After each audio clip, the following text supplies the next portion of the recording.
State के जो funds होते हैं वो अप्रूव कैसे होते हैं, उसमें जो बेसिक प्रोसेस होता है वो कैसे फॉलो होता है, ताकि घोटाला किया कैसे गया उसको समझने में आसानी हो। और मैं बिहार एनिमल हस्बेंड्री डिपार्टमेंट है, सिर्फ उसका ही एग्जांपल लेके समझाऊंगा। तो देखिए, बिहार के अलग अलग रीजन में एनिमल हस्बेंड्री डिपार्टमेंट के ऑफिस होते हैं, जहां पे जानवरों के मेडिकल, फूड, हेल्थ वगैरह के सामान खरीद के जानवरों की देखभाल की जाती है। तो मान लो ये जो बिहार के अलग अलग रीजन में अलग अलग एनिमल हस्बेंड्री के ऑफिसेज हैं, इनको जानवरों की दवाई, खाना, चारा वगैरह के लिए पैसे चाहिए होते हैं। तो किसी लोकेशन पे जो ऑफिस होगा वहां पे मान लो 1 लाख रुपए की जरूरत होगी, किसी दूसरे रीजन के ऑफिस में हो सकता है 2 लाख रुपए की जरूरत हो। तो ऐसे करके जरूरत के हिसाब से बिहार के अंदर जितने भी एनिमल हस्बेंड्री के ऑफिसेज होते हैं वो अपना खर्चा एनिमल हस्बेंड्री डिपार्टमेंट का जो डायरेक्टर होता है वो बना के भेज देते हैं। अब इसके बाद एनिमल हस्बेंड्री डिपार्टमेंट का जो डायरेक्टर होता है वो क्या करता है, इन सारे बिल्स को इकट्ठा करता है जो अलग अलग रीजन से आए हैं एनिमल हस्बेंड्री डिपार्टमेंट से। मान लो एक एग्जांपल लेते हैं कि मान लो 10 लाख रुपए इकट्ठे हुए।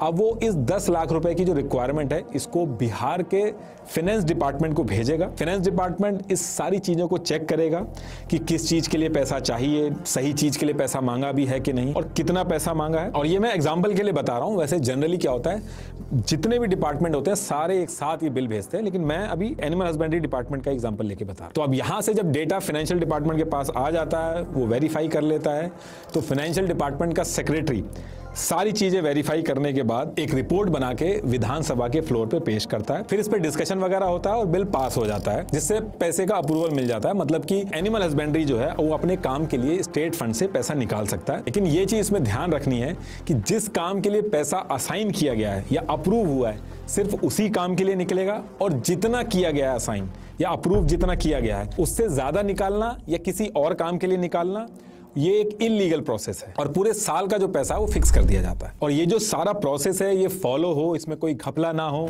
कोई फालतू पैसा ना निकाल ले, जरूरत से ज्यादा पैसा ना निकाल ले, या जिस काम के लिए है वही पैसा निकाले, इसको चेक करने के लिए एक पीएससी कमेटी होती है जिसमें ऑपोजिशन के लीडर्स होते हैं। और जब ये सारी चीजें चेक हो जाती हैं, अप्रूव हो जाती हैं, तो उसके लिए एक अलॉटमेंट लेटर इशू कर दिया जाता है, और उस अलॉटमेंट लेटर के बेसिस पे एनिमल हस्बेंड्री के जो ऑफिस है वो अपना काम कर सकता है। अब ये तो बात हो गई कि स्टेट के फंड से पैसा निकाला कैसे जाता है। अब एक एग्जाम्पल से मैं आपको बताता हूं कि मान लो एनिमल हस्बेंड्री को अगर पैसा निकालना है तो पैसा निकालेगा कैसे। मान लो एक एनिमल हस्बेंड्री का ऑफिस है, वहां पे 50,000 रुपए की जरूरत पड़ती है जानवरों की दवाई या उनके खाने या चारे वगैरह के लिए। तो एनिमल हस्बेंड्री के एक ऑफिस में डीडीओ होता है, वो 50,000 रुपए की एक रिक्वेस्ट जनरेट करके आगे भेजेगा। उस रिक्वेस्ट को अलग अलग लेवल पे डायरेक्टर्स वेरीफाई करेंगे और अलॉटमेंट लेटर इशू कर दिया जाएगा। और इस अलॉटमेंट के बेसिस पे जो एनिमल हस्बेंड्री ऑफिस होगा वो सामान मंगा सकता है। अब यहां से तो ये हो गया कि आपको अप्रूवल मिल गया कि आप सामान मंगा लो। अब इसके बाद एनिमल हस्बेंड्री का जो ऑफिस होगा, ये लोग एक गवर्नमेंट ऑथराइज्ड वेंडर कंपनी ढूंढेंगे जो जानवरों के लिए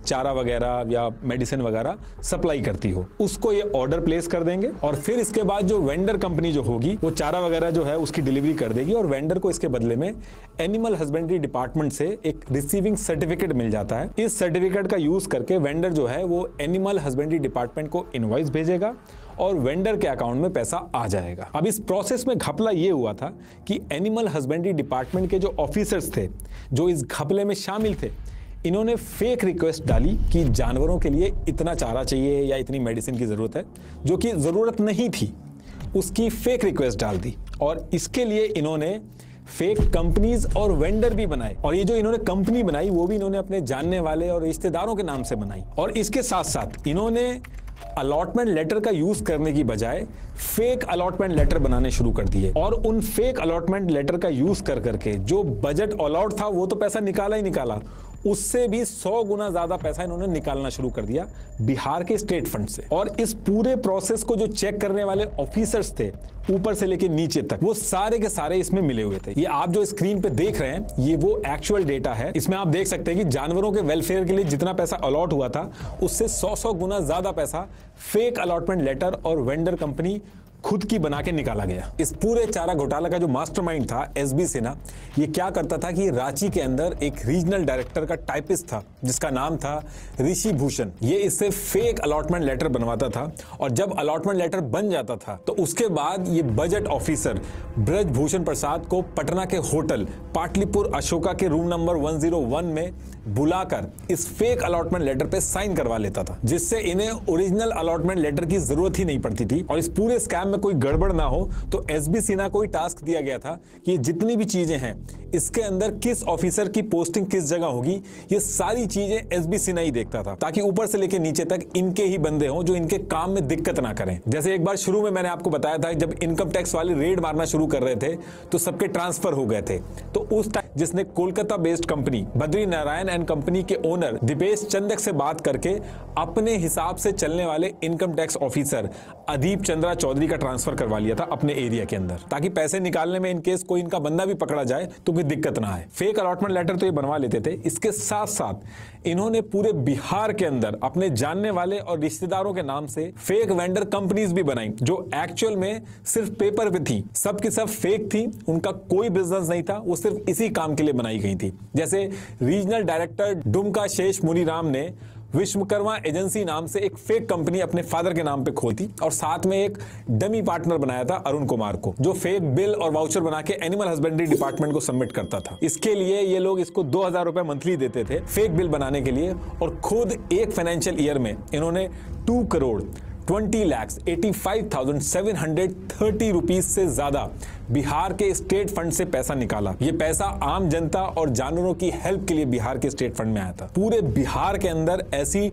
250 से ज्यादा फेक सप्लायर और वेंडर कंपनीज बना दी थी इन्होंने, और ये 250 कंपनी जो थी, इनमें मेडिकल, मशीन, चारा, इक्विपमेंट, ट्रांसपोर्टेशन के नाम पे डेली बेसिस पे फेक बिल सबमिट किए गए थे। स्क्रीन पे आप इन सारी कंपनीज के नाम देख सकते हो। कई तो ब्लंडर्स इन्होंने बहुत ज्यादा बड़े कर दिए थे। जैसे एक फेक कंपनी इन्होंने दिखाई थी भारतीय एंटरप्राइज। ये कंपनी इन्होंने पैसे निकालने के लिए बनाई थी, लेकिन जब इसकी डिटेल्स निकाली गई तो पता चला ये कोल्ड ड्रिंक की दुकान थी जिसका ओनर सुशील झा था। कोलकाता की medicine company Little Oak Pharmaceutical, ये कंपनी भी इन्होंने फेक ही बनाई थी।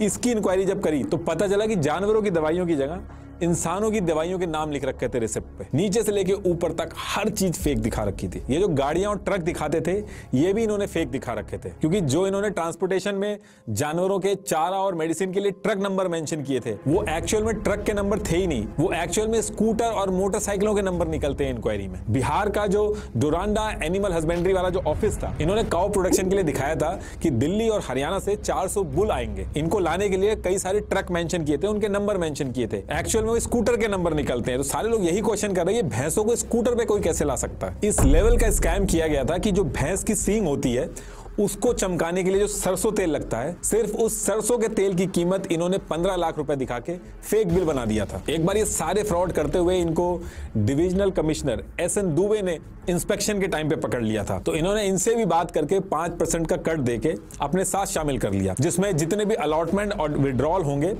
उन सारे ट्रांजैक्शन पे 5% का जो कमीशन था इनके लिए फिक्स कर दिया। Om Prakash Diwakar animal husbandry department के रीजनल डायरेक्टर थे, और इस पूरे गेम में इनका जो टास्क था वो फिक्स कर दिया गया था। ये क्या करते थे, ये अपने सब ordinate DAHO, SAHO, assistant director, AIO, इनसे फेक रिसिप्ट पहले बनवाते थे, फिर कलेक्ट करके एक कंसोलिडेटेड बिल बना के इनलीगल तरीके से बैक टू बैक पैसे निकालते थे। और इसमें ऑपोजिशन से लेके रूलिंग पार्टी, CM से लेके डेप्यूटी CM सबके नाम थे। 3 बार के बिहार के CM जगन्नाथ मिश्रा से लेके लालू यादव, सबके नामों की लिस्ट पूरे बिहार में फैलने लगी थी। लेकिन असली हल्ला तब हुआ जब CBI ने SB सिन्हा को पकड़ा, और SB सिन्हा ने ऑन रिकॉर्ड बोल दिया कि उन्होंने लालू यादव के साथ साथ 1 करोड़ रुपए नीतीश कुमार को भी दिए थे, और बताया कि RK राणा कोऑर्डिनेटर था लालू यादव और इनके बीच में। और कोऑर्डिनेशन के टाइम पे RK राणा एक जिप्सी नंबर BEQ 6260 यूज करता था, जो एनिमल हस्बेंड्री के नाम पे थी। इसके साथ साथ इसने यह भी बताया कि ईयर 1990 में